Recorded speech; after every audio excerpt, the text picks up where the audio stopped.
So yeah, I mean, hello everybody. So as you can see, the next talk of the session is called Financial Applications for Multi-Party Computations, and it's going to be given by Younes Tailibi, and Younes got his PhD recently from, our department, ESAT. So it's a nice and very hot results. Thank you very much, Younes, for accepting our invitation. So Younes received his PhD, as I mentioned, from KU Leuven just in a few months ago, 2 months ago. And during his PhD, he worked on basically financial applications for MPC. And sometimes distributing elliptic curve-based cryptography and protocols. So prior to his PhD, he received his Master of Mathematics and Cryptology from University of Limoges from France in 2017, and worked as a security engineer at the beginning of 2018.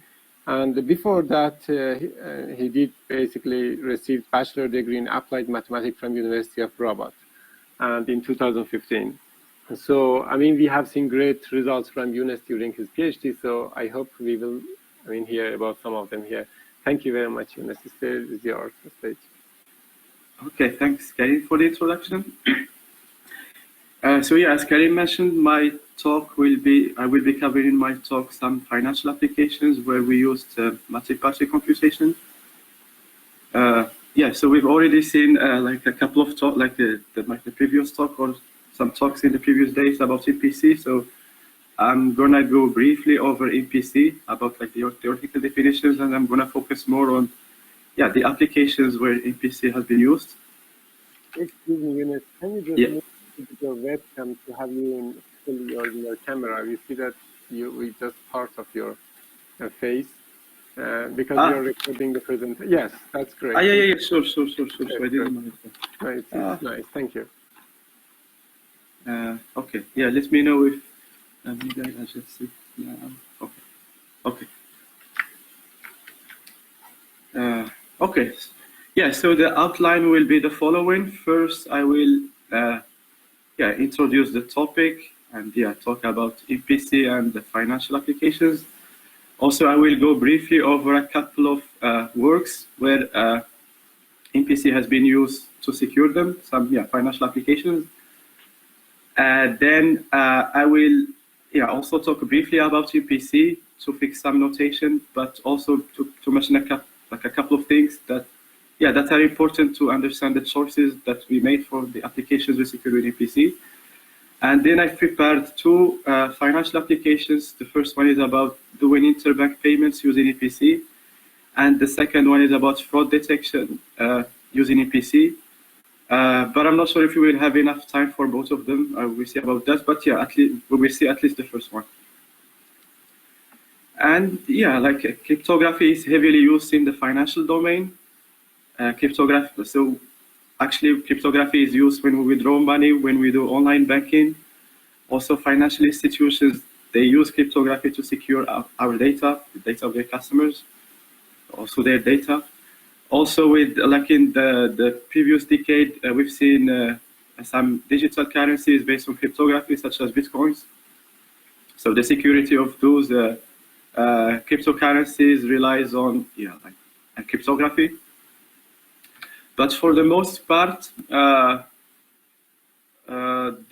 cryptographic primitives that has been used were like traditional ones, like encryption and signature schemes. But the financial world is emerging, and like new technologies are being considered to check if we can integrate them as well and see how can we benefit from them. And some of these technologies are the ones that the topic of this winter school. Zero knowledge proofs, homomorphic encryption, and MPC. But my talk will cover only MPC. And before I get to explain to you, to describe to you the two use cases where we secured with MPC, let me first go quickly over a couple of use cases where MPC has been used. And if we want to categorize them, maybe the first one would be applying MPC for financial statistics. Basically, in this work, Bogdanov et al. Used MPC to evaluate some metrics in industry. So to calculate these metrics, we need some confidential data coming from companies. And yeah, those companies, they don't want to share this data with the public because that would give useful information for their competitors. But yeah, it would be useful if we have access to this data so that we can evaluate how the economy is going, or like the sector of those companies. And yeah, so this was in Estonia, and yeah, Bogdanov et al. Yeah, showed how we can still keep this data secret. We don't click it, and yet we can obtain the metrics that are useful for the economy. A second one, also from Bogdanov et al. From Estonia, where MPC has been used, was about performing studies that involve some confidential data again. Basically, they performed a study to determine whether there are correlations between working during studies, like taking some student job, and education records. And by that I mean, working during studies would affect failing during studies or no. And the data that was used came from the Ministry of Education and also the body in charge of taxes in Estonia. And yeah, like this data is confidential, but yeah, so in this work, Bogdanov et al. Showed how we can use MPC to keep it, to keep this data hidden, and yet we can perform our study. Then for fraud detection, actually any work that addressed machine learning using MPC is relevant here because fraud detection algorithms nowadays heavily relies on machine learning. But here I'm only mentioning one, which is of Bird et al., where they used MPC to perform federated learning for fraud detection. If I remember well, it was a protocol that was that ensured differential privacy, and they performed federated learning without the parties involved sharing in public the information they were using, to get the output of this protocol. And the data that was used was coming from a credit card fraud detection data set. And that's why, this data is confidential. You can't just share it with others. That's why the usage of MPC here is relevant. Then we have another use case from Estonia, from Bogdanov et al., where MPC was used to check if companies were paying taxes or a specific tax, the one of the added value tax. And basically, to know whether they were paying it, you need to have access to the transactions the companies were exchanging between each other. Because if a company buys something, then it has to send that transaction to the company from which it bought that good. And this is also confidential information, but Bogdanov et al. Shows here that we can still check if the companies were paying that tax without leaking the data that we need to check. And then we also had PageRank for fraud detection. So basically, PageRank is an algorithm that was initially conceived to measure importance of web pages.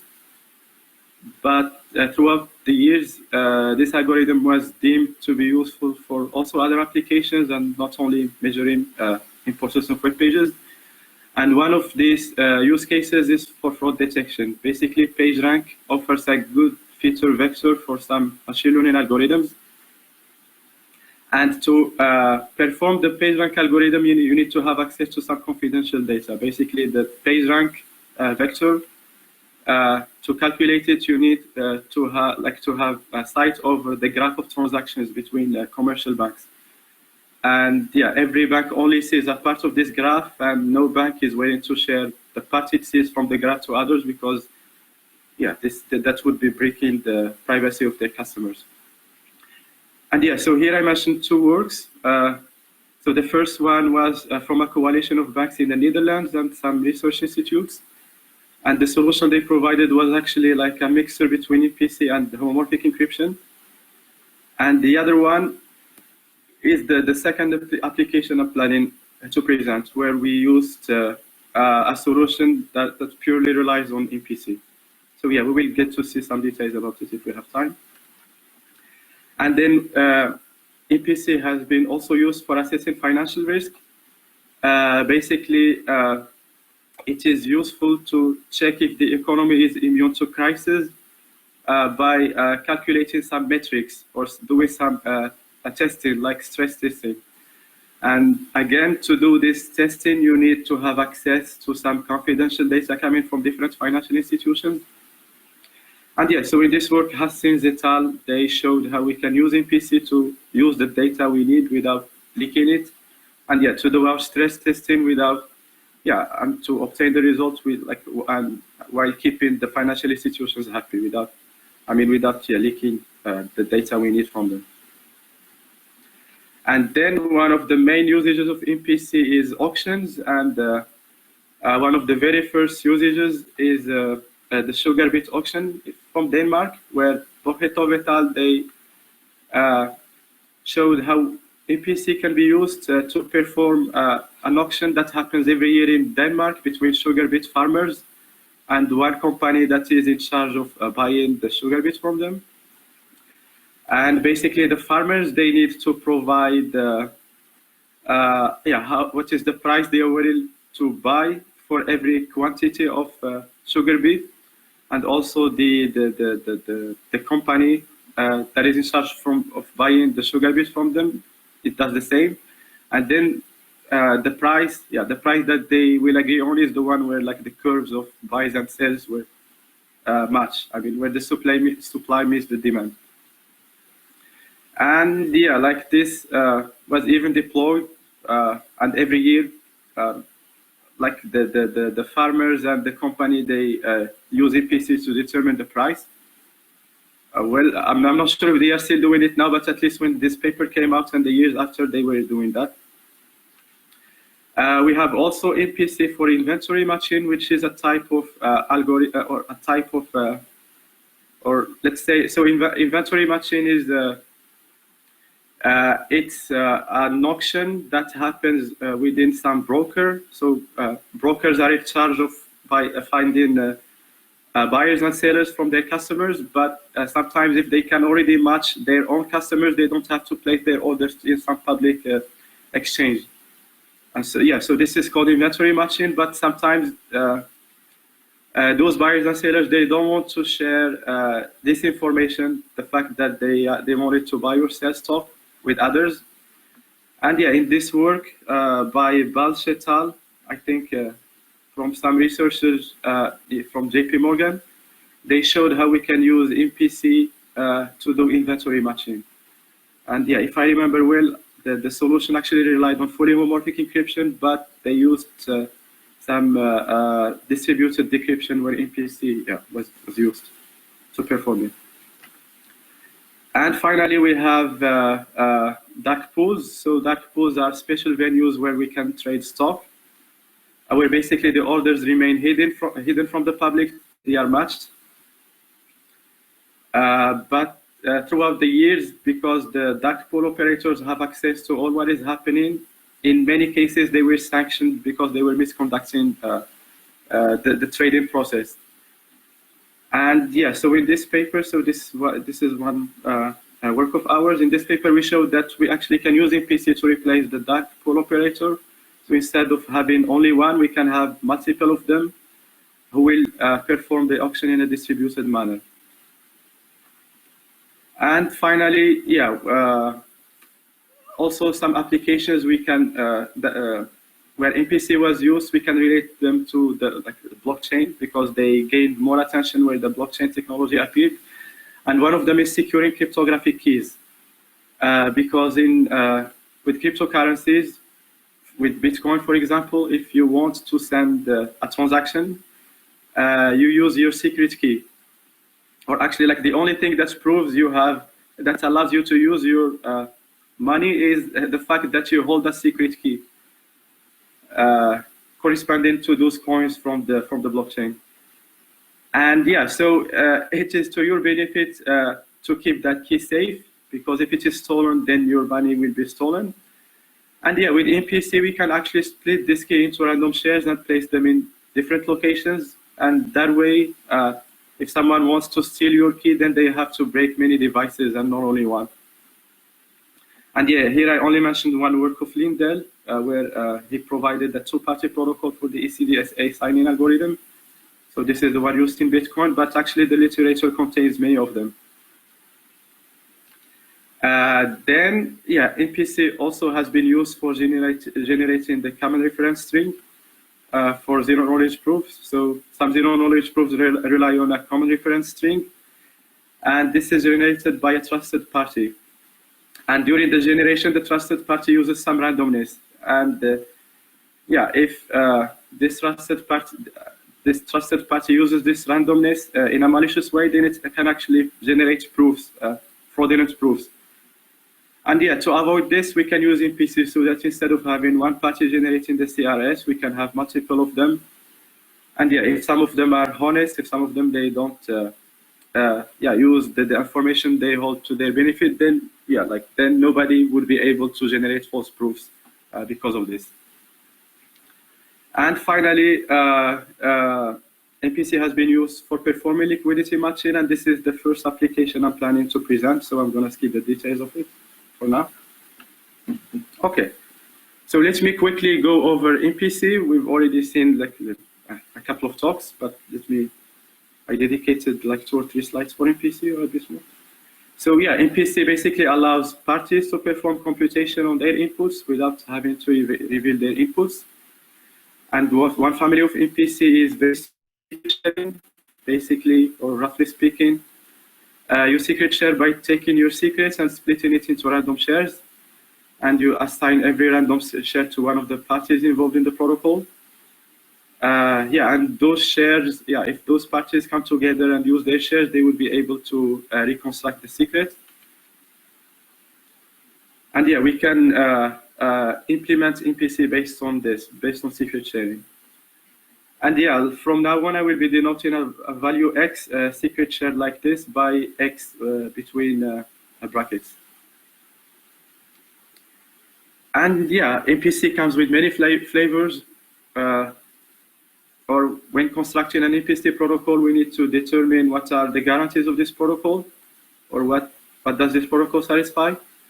And first, yeah, we need to specify the type of adversary. Is the adversary passive or active?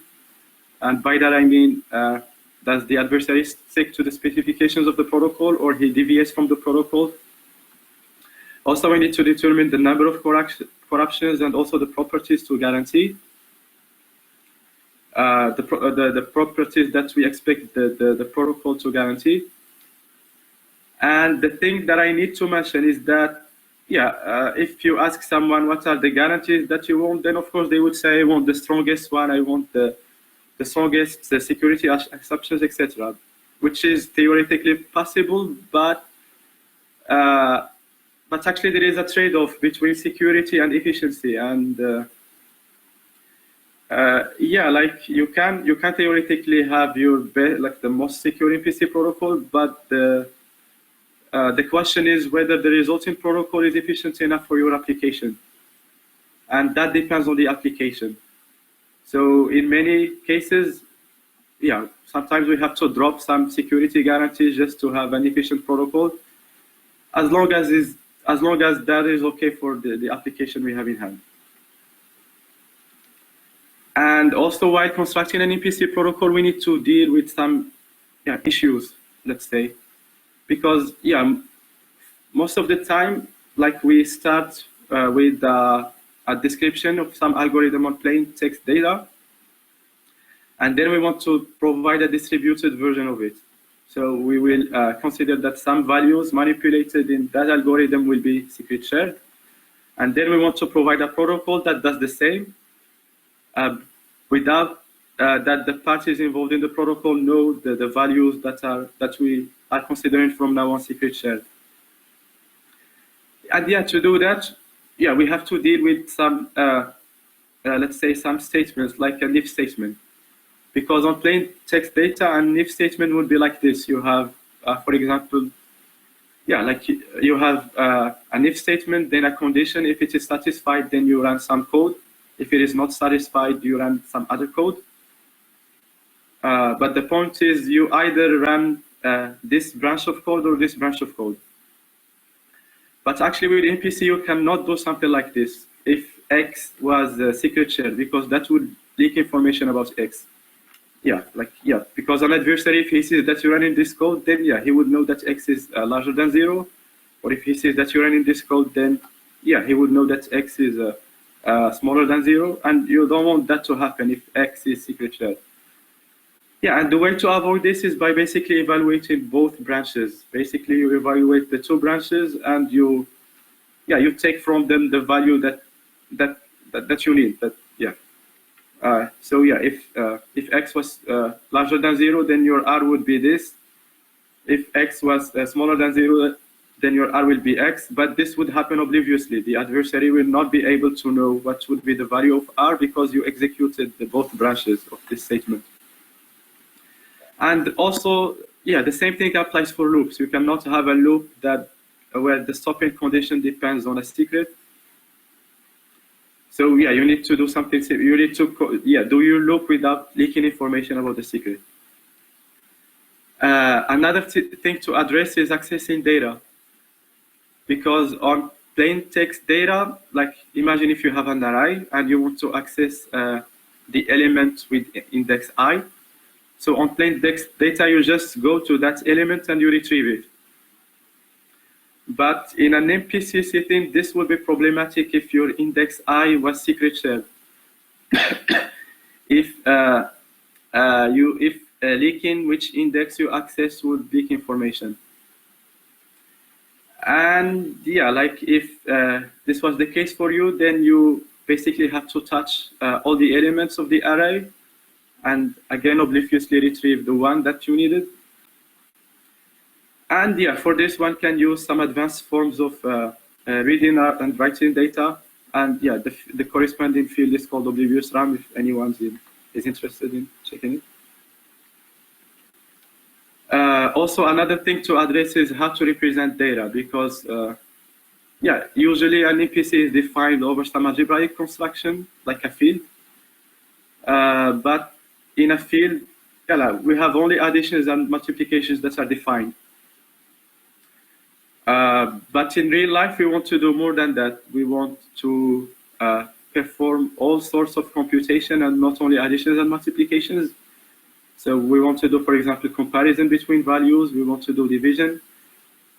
Here division, by division I mean like dividing, for example, real points and not inverting one point in a field. Also, we want to do trigonometric functions, logarithmic functions, etc.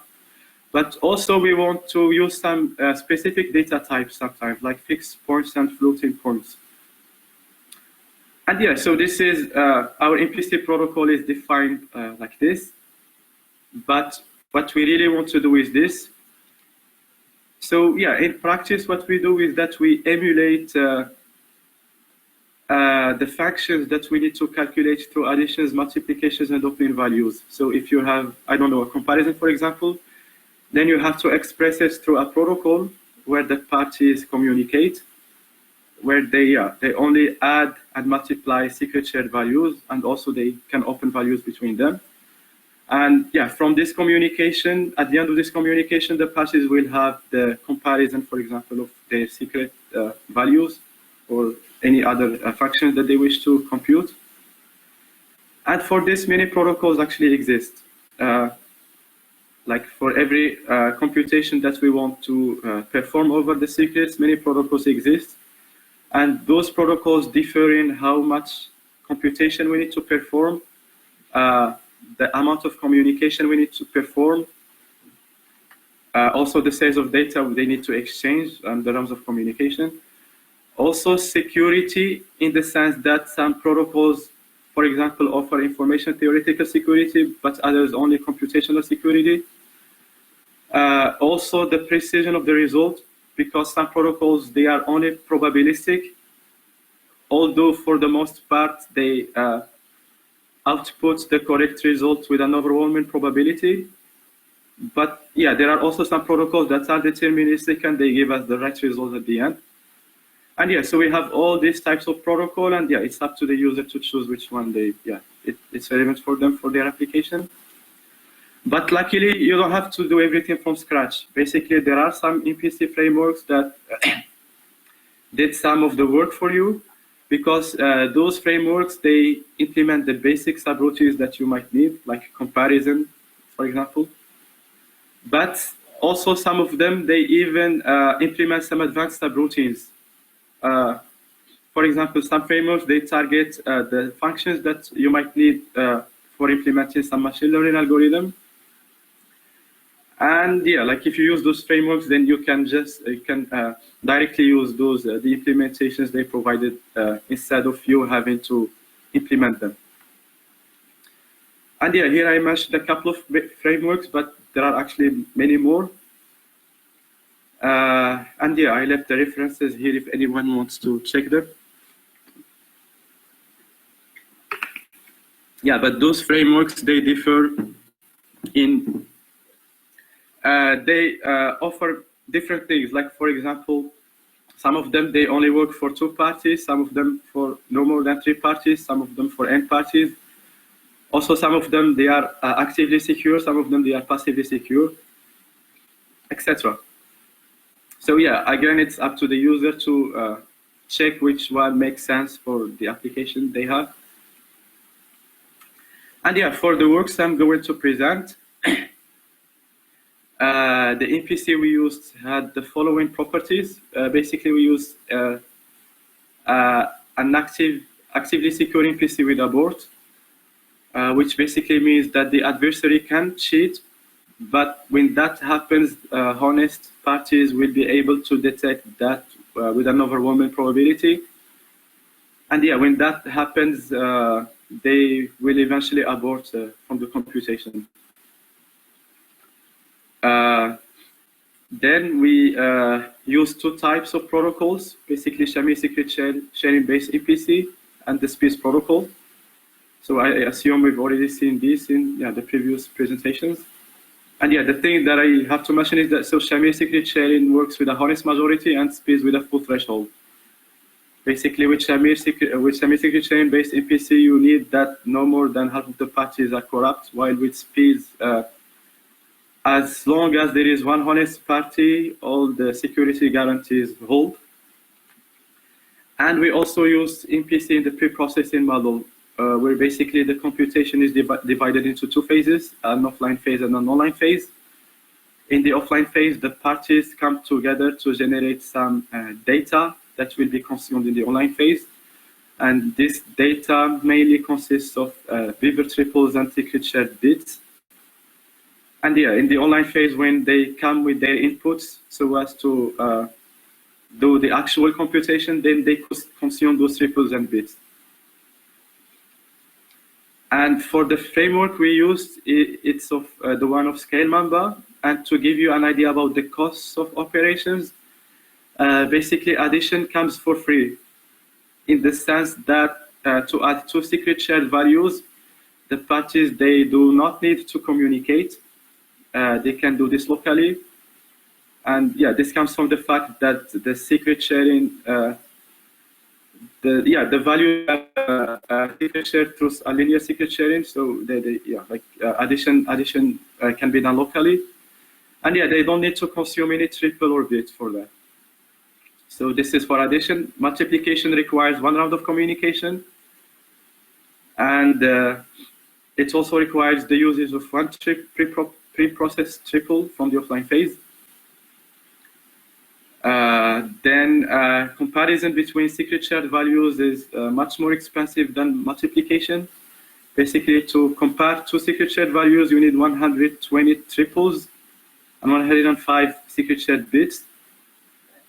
And this happens in 7 rounds of communication.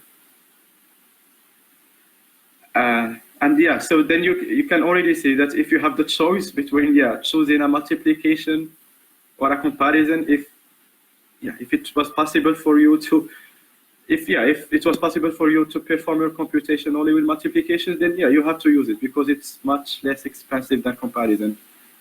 And we will see an example of this through the applications I'm going to present. And finally, for opening value. So to open a value, the parties need one round of communication. Okay, so I will start with the first application, which is the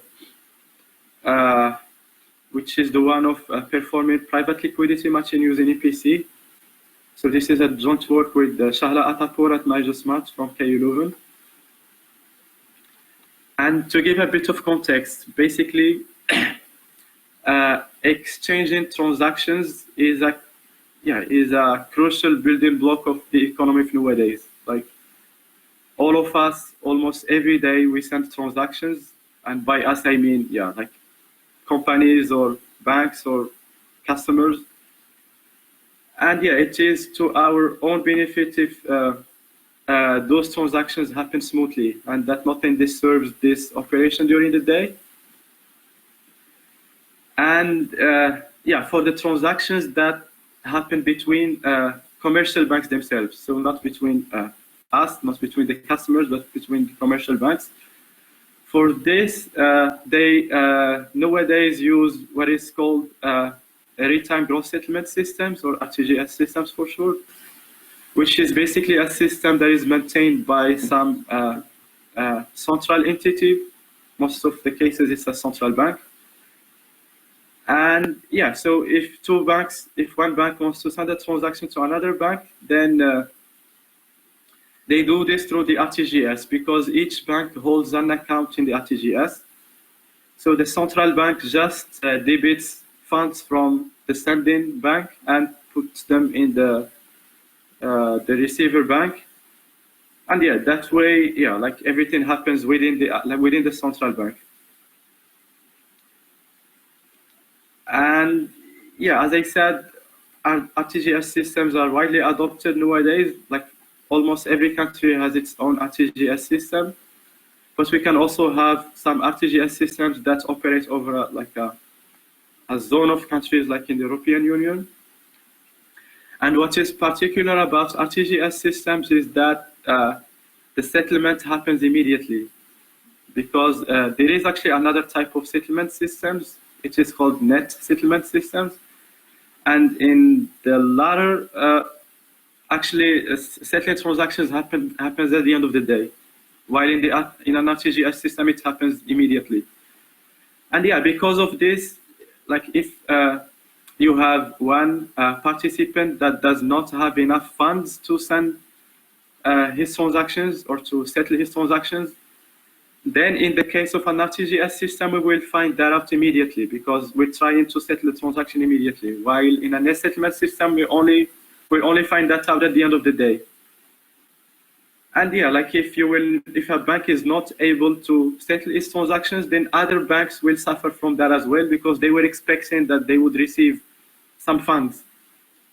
But if the first bank was not able to do that, then them as well, they might not be able to do that, because they were considering that those funds, they were owning them. And this can have severe consequences on the economy. And that's why RTGS systems are preferred, because when this happens, we can solve it immediately. But so that is good. RTGS are good for this, but the downside is that banks now, they need more liquidity to send their transactions, because of the fact that we need to settle transactions immediately.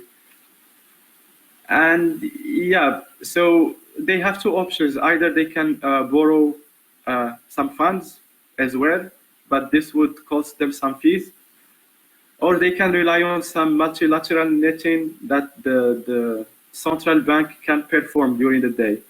And this basically happens when we have a gridlock situation. And to explain what a gridlock situation is, let me first explain what is a situation where we don't have a gridlock. So here we have 3 banks, each of which has a balance of 40. And so the first bank, every bank wants to send a transaction. And as you can see, every bank holds a balance that is sufficient to send those transactions. So here there is no problem. Then a situation where we have a gridlock is a situation like this, where basically some of the banks, they do not have a sufficient balance to send their transactions. like the red one, for example, it has a balance of 20, but it wants to send a transaction of 25. So yeah, the current balance of the red bank will not allow it to send this transaction. But if you look at the whole picture, if you look at all the transactions simultaneously, then actually some of the transactions can go through, because and this is the case in this picture, because like, for example, for this bank, like it has 20, it wants to send 25, but it's also receiving 35. So 35 plus 20, that's 55. So it's more than what it wants to send. Also the same for the other two banks. So yeah, like if we consider all the transactions simultaneously, then sometimes we can actually let those transactions go. But the other outcome of a gridlock situation is what is called a deadlock, where basically even if you try to do some multilateral netting between the banks, no transaction can actually go through, which is the case here. So here I actually changed the balance of the banks, and yeah, if you check if some banks can send their transactions by allowing them to receive some transactions, then yeah, like at the end, you will always end up with some bank having a negative balance. So yeah, none of these transactions can go through. And so yeah, with something like this, or like to check what are the transactions that can go through, basically we need to solve a discrete optimization problem. And we actually have more than one objective function, but yeah, so for example here, the one that we can consider is to maximize the number of transactions to be settled. And actually, yeah, if the transactions were appended with a strict ordering, if the transaction of every participant were had to be sent through one after one, and not they had to respect some order. For example, first in, first out. Then we can find the optimal solution for the gridlock situation in polynomial time. So we can execute an algorithm at the end of which we will find what are the transactions that we can let go through, and this would be the optimal solution for our problem. And yeah, when something like this happens, the central bank intervenes, because the central bank has sight over all what is happening. And yeah, to explain quickly what is the algorithm for doing this, basically at the beginning you just include all the transactions in the solution. Then you calculate the balances of all the banks. And if there is at least one negative balance after letting those transactions go through, then you execute step 3. You remove the last transaction in the queue for the banks with a negative balance. So you go to all the banks that, after letting this transaction go through, they had a negative balance. You remove their last transaction from the queue.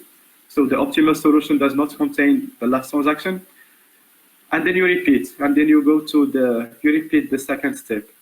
And you keep repeating it till all the balances of the banks are positive. And sometimes this implies that no transaction can go through. And yeah, as I said, yeah, like the central bank is the entity that does this, because the central bank is the entity maintaining the RTGS system. So it sees all what is happening. But in a decentralized setting, yeah, it is not trivial how to solve the gridlock problem without clicking too much information. Because now you don't have an entity that sees everything, but yeah, you have an RTGS that is maintained, for example, for a blockchain. And yeah, it is not trivial how to let some transactions go through without leaking information to other participants, which might be considered as some leakage of information. And yeah, so in this work, we provided a solution based on MPC to do this. So basically, with this solution, we can have a set of parties that would maintain the balances in secret shared form of the participants. And yeah, so those MPC entities will receive transactions data in secret shared form so that they can update the balances, but also solve for gridlocks when they happen in an oblivious manner. And for this, we changed the security guarantees of the protocol. So yeah, so we've provided 3 versions of the protocol. In one version, we revealed the source and the destination of every transaction. In the second one, we revealed the source, but we kept the destination secret. And in the last one, we kept both of them secret, the source and the destination. And yeah, in all versions, we kept the balances of the participants and also the amounts of transactions secret. And yeah, we will go through the algorithms, but like just from a we just give a high-level description of what is happening. But yeah, like for more details, you can refer to the paper. So yeah, let us denote a transaction like this. So S is the sender, A is the amount, R is the receiver. And let us denote by B, I, the balance of participants, I, and by U, the queue of transactions that we need to solve. So we have a gridlock situation with a set U of transactions.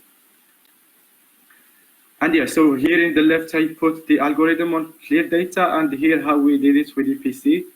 So as I said, the first step is consists of including all the payments in the solution.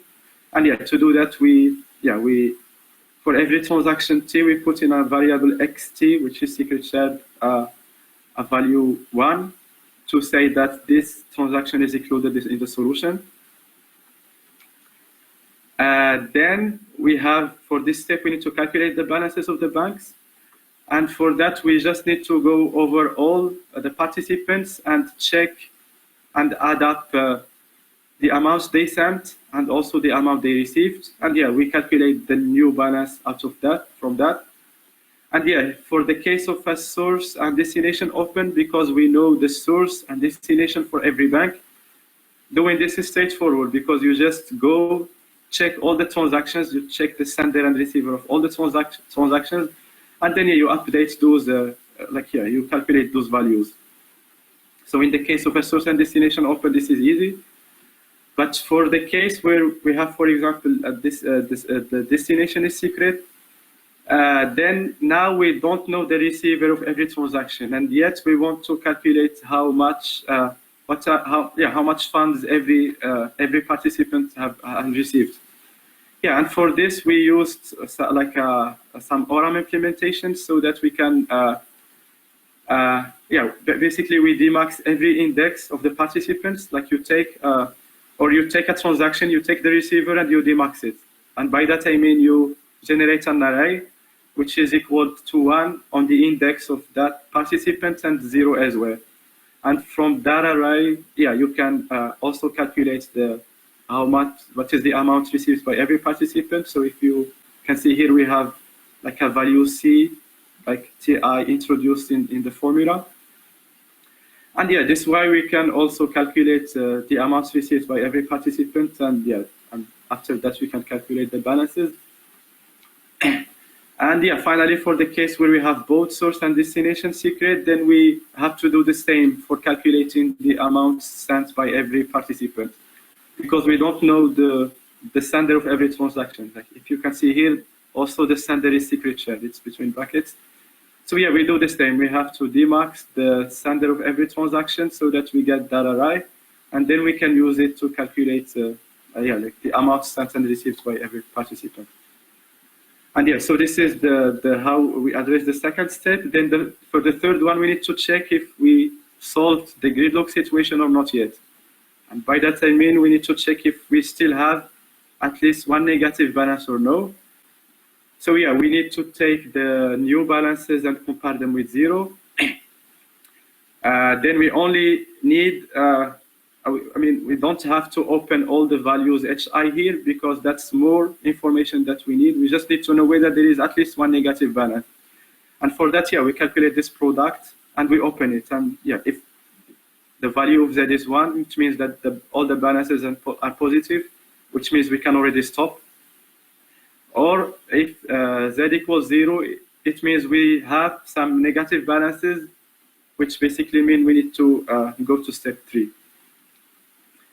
And for step 3, if you remember, so we need to remove the last transaction from the queue of every participant that has a negative balance as his new balance.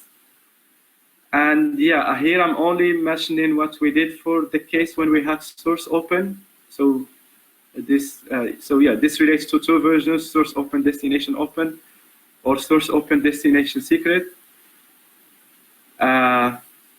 But so the point is that we were avoiding the usage of comparisons, because we could have kept comparing the xi the x of every transaction till we find the first one that is not equal to 1. But given the fact that we're operating over bits, over values that that can be either 0 or 1, then we can do that without comparisons. And actually, if you do this, which consists of only additions and multiplications of secrets, then you can update the queue. You can remove the last transaction from the queue of every participant with a negative balance.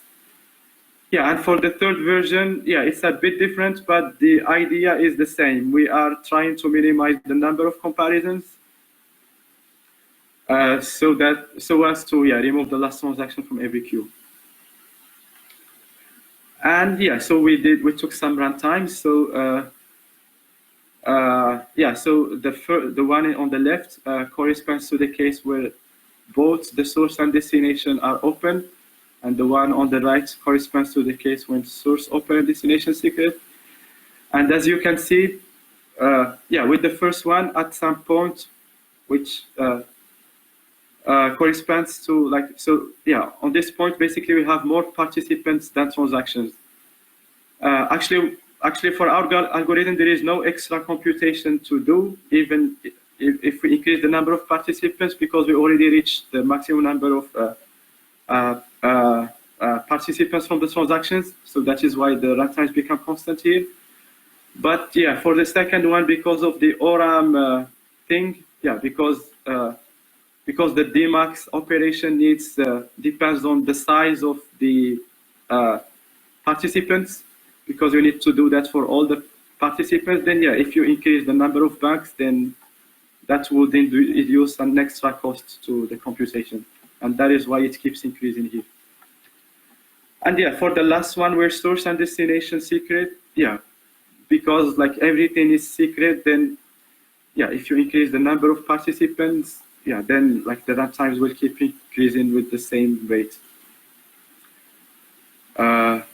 Okay, so these were runtimes for the three different algorithms, but actually what we want to find out is whether the usage of MPC will penalize the runtimes during a full day of execution and not only single executions. Because the three runtimes that I have just shown, they only correspond to one execution of the algorithm. While during the day, we will have many gridlock situations, and in those situations, the number of transactions will vary. Also, the number of times a gridlock we will end up with a gridlock situation depends on the level of liquidity in the system, how many transactions the participants are sending, etc. So to really get a good a good idea about what would be the performance of MPC, we have to simulate transactions happening during the day. And so for that, we simulated transactions, a transaction graph through a well-known method by Sora, Maki, and Cook. So I left the reference here. And we modified the number, the level of liquidity in the system. Basically, how much funds the participants have during an interval of time of exchanging transactions. So a level of liquidity that is equals to 1 means that all the transactions can be settled immediately.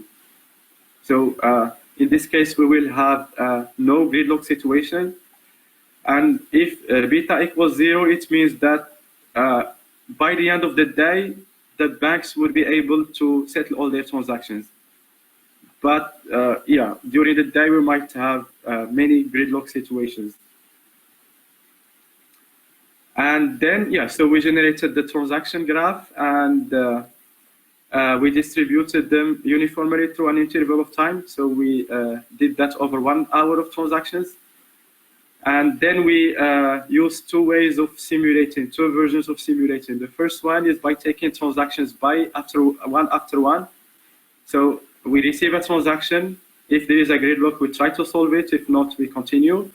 Once we're done with that, we take a new transaction and we start again. If we have a gridlock, we solve it. If not, we continue. And with the second version, actually, when we take a transaction and try to solve for a gridlock if it happened, after that, we take into account all the transactions that came in the meantime, and not only one. And this would make a huge difference for the runtimes, as we will see. And yeah, then at the end of 1 hour of exchanging transactions, we evaluated the performance through two metrics. The first one is the excess. So basically, we wanted to know how much time we exceeded 1 hour of exchanging transactions. So yeah, if E equals 0, it means that the MPC variant results no delay, which it means that we actually we need the same as what we would need in real life, where no MPC is being used. And the second metric is the delay, which is the average delay in terms of executed time for the transactions. Basically, for every transaction, we calculate the time that it took us to address it, and then we average that. And yeah, so if D equals 0, it means that our system is perfect. There was no delay for any transaction. And yeah, so these are the runtimes we obtained. So this is for the first version, source and destination open. So we checked 3 levels of liquidity. The first one with a liquidity level of 0.1. So this is a low one, then 0.5 and 0.9. So this is a high one. Basically here participants have much more liquidity than the other two. And this is the first version of simulation where we take transactions one by one. And this is the second one where we take all the transactions we received after addressing a gridlock situation. And yeah, so N is the number of banks, and the M, like on capital case, is the total number of transactions that happened during the hour of execution. And yeah, as you can see, for the most part, there was no excess or delay for all the settings. We only have here a delay for 106 seconds, which is still acceptable. So that was for source and destination open. Then with source open and destination secret, then we can already see that the excess and delay, they start increasing. So for the first version, we already have a delay of hours here, 3 hours or a bit more or more. Also, and this happened when we had a low level of liquidity. And yeah, like the more the liquidity increases, the less delay we get. But the point is, for the second version, we have a much better run times because because we will not delay in our system by taking transactions one by one. Because of the fact that we were considering all the ones that we received, then we include all of them in the gridlock computation.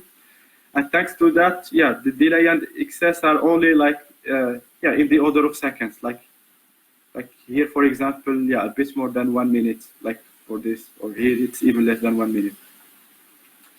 And finally, for where we have both source and destination secrets, we can already see that we have a huge excess and delay, especially for the first version. Yeah, and this is because we don't really know anything about the transactions happening, and because of that we need to do a lot of computation. And because of that, like here we also have like hours, even even I'm not sure like how many hours here, but a lot. And even for the second version, like in some cases we have like more like 2 or 3 hours of delay compared to executing compared to exchanging transactions in real life. And so the takeaway from the experiments is that hiding all the transaction data is impractical for large networks. Because of the delay and the excess that would be induced while executing transactions. But if we relax this, if we open the senders of every transaction, then we can get some good run times. Basically, we can get like we can get low excess and delay for a relatively high number of participants and transactions exchanged. Yeah, and I think it's already a good time to finish because, okay. So I'm gonna skip the second one. And yeah, so yeah, to conclude, yeah. So we've seen, or we were supposed to see 2 use cases where MPC was used. And yeah, and that was for different purposes, because for the first one, we've seen that MPC can solve a problem that occurs when we decentralize interbank payment systems. Yeah, and in the second one, yeah, the usage of MPC was meant to allow financial institutions to improve their fraud detection process. Basically, if they use MPC, they can get more accurate, a more accurate fraud detection process, so as to detect fraud between their customers. And yeah, by that I conclude this presentation, and yeah, I will be happy to take any questions. Thank you very much, Younes. I mean, of course, we started a bit late, so you could take 2 minutes or 2 minutes if you wanted to say the idea of the second application as well, if you want. I can't hear you, Karim. Oh, you cannot hear me. Now it's better. Now it's much better. Okay, yeah. I was just saying that, I mean, since we started a bit late, few minutes later, so you could say 2 minutes if you want the main idea of the second application. Yeah, sure. That's that's yeah. Yeah, so okay, so yeah, for the second one, as I mentioned, yeah, like detected fraud between so this case corresponds to, so we have commercial banks. Each commercial bank holds accounts of their customers, and commercial banks are obliged by the law to detect fraud within their customers, because customers, they exchange transactions, and some transactions are fraudulent. And yeah, so they can apply, so the commercial banks, they can apply machine learning algorithms to detect fraud, but also some graph analysis tools. And yeah, graph analysis is relevant here because, yeah, as I mentioned, the transaction graph, the transactions we exchange can be modeled as a graph. So the nodes are our bank accounts. And yeah, like the edges would reflect the fact that we send and receive transactions. And once you have like such a graph, you can extract from it and like the adjacency matrix. The matrix representing the probabilities from moving from one account to another. And then from this adjacency matrix, we need to extract another matrix to model like a real random walker through this graph. Because if we stick to this matrix, then, for example, you cannot go from node 1 to node 8 directly, but in real life, yes, there is still some probability of doing that. And yeah, so to model that, we need to add into the equation a damping factor called lambda, so as to obtain a matrix of this form. And from this matrix, we can calculate the page rank, we can execute the page rank algorithm. Basically, we're looking for, we want to give a ranking to every bank account. And this ranking is obtained by solving the equation mx equals x. So m is this matrix. And yeah, we're looking for x that satisfies mx equals x. And yeah, the solution of this equation consists of the rankings that we are looking for. And yeah, so to do this, we use iterative methods to solve this equation, such as the power method. But in the case of banks, none of the banks holds the full graph, because each one of us can choose with which commercial bank you can open an account. And this is confidential information. Like, this bank cannot share information about its customers to the other banks. And so they can still execute the PageRank algorithm on their view of the graph, but the results will not be as accurate as in the case when they execute the PageRank algorithm over the full graph. And so in this paper, which is a joint work with Daniele and Nigel from Leuven, we showed how we can do that with MPC, or how the banks can come together and obtain the PageRank rankings by executing an MPC algorithm. And we've also shown that, yeah, if for your iterative method, it's okay to use a stopping condition. Because while using an iterative method, you need to reach conversions before stopping, and checking whether you have conversions might leak some information about your matrix, because in our case, the matrix is secret shared. And yeah, so in this paper, we showed that it is okay that you can still check the stopping condition, and that you don't have to execute the iterative method a constant number of times, which has to be huge, because this is the alternative for you. If you don't use a stopping condition, then you just run the iterative method a huge number of times till you are sure you have conversions,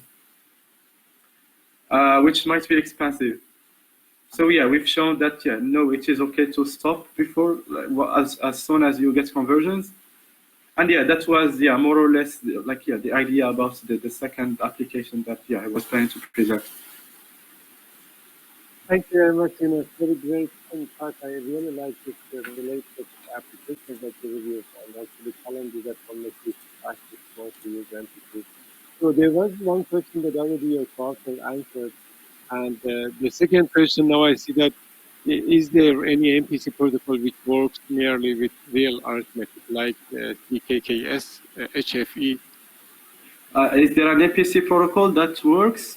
Yeah, I mean, yeah, with real I can see arithmetic. the question. I can see the question. Yes. Yeah, merely with real arithmetic. Yeah. There are MPC protocols that work with the floating point representation and fixed point representation and fixed point representations. Yeah, there are. Okay, good, thank you. And Younes, I had one small question about the table that you had at the end of first application. I guess it was slide 40, something like that. Oops, okay. Let me go to it. Slide. Oh yeah, the one of schema. Yes. Okay. Yes, this one. No. The one in 40, slide 40. Okay. 40. Yeah, very simple. Okay. 40. Yeah, this one. This is the version that you have both is secret. No, not this one, the previous one. So yeah, I mean, here we see quite good numbers that it's not bad in practice. Just I wanted to know, here you have three factors that beta can be 0.1 or 0.9. So do you know in practice how big or small is this beta, such that we can, for example, offer this algorithm to the practical banks, applications that right now we have in country, to say that, okay, you can use these algorithms to provide privacy and also reduce this trust, but maybe we first need to know how big are these numbers in practice. I know that maybe this information are private and Central European banks wouldn't share with you, but maybe we can ask some, colleagues in banks, if they work, do you know any realistic or some close numbers, how big are these betas? Yeah. So it's true that it's confidential information, but if I remember well, from experiments, this also can be modeled. You can model how much, you can give an interval of how much beta can be in some system if you already know some information about it. Okay, I see. Yeah, if you study, if you target one country or one, a set of transactions happening in one place, maintained by, some bank, and if they provide you with some minimal information, then you can conduct experiments so that you can, extract from them an interval in which beta might be. Yeah, my point was that, of course, we see that for small beta, the delay is a bit, considerable, this 11,000. I guess that's in second, yeah? Which one? Row, you have this 11,357 or 70,000. Yeah. So my question was, okay, if we know that in practice these betas are large, so then you can say that, yeah, this MPC really is practical. But if, for example, beta is small, then we see that we have delay. So, the cost would be considerable. So that was my question. That do you have any estimation that how big? But yeah, as you mentioned, that's a confidential maybe we can ask this guys in banks. Thank you very much. Yeah, that's a good point. Yeah. Thanks. I'm checking if there is any question in the participants. I don't see any raised hand. So then we can end up the session. Thank you very much, Younes, for your great presentation. Yeah, thanks for the invitation. Yeah, we will be thankful if you share your slides. Also, we will post on them. Okay. Thank you very much. Okay, thanks. Okay, thank you, everyone. We will see you in 20 minutes.